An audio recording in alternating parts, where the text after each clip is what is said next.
Ayer comenzó la legislatura, una legislatura que con mucha responsabilidad el Partido Popular va a intentar trasladar las inquietudes de los vecinos a todas las instituciones. Creo que tras el debate de investidura, la mayoría de los extremeños, la mayoría de los pacenses nos hemos quedado con un tremendo mal sabor de boca. Estamos francamente preocupados.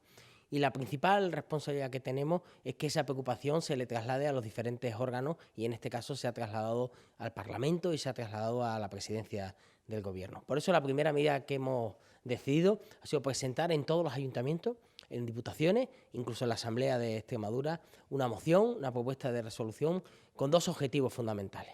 El primero, el que comentaba al principio, es que decididamente el Partido Popular va a ser la correa de transmisión de la voz de los vecinos, la voz del pueblo en las instituciones.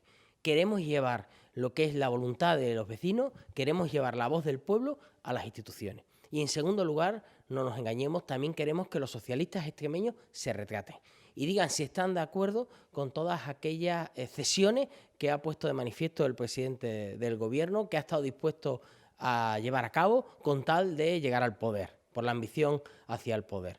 Los extremeños yo creo que estamos profundamente preocupados con que se pueda poner en tela de juicio la soberanía nacional, con que se pueda poner en tela de juicio incluso la unidad de España, que se pueda poner en tela de juicio la Constitución, que se pueda poner en tela de juicio la transición.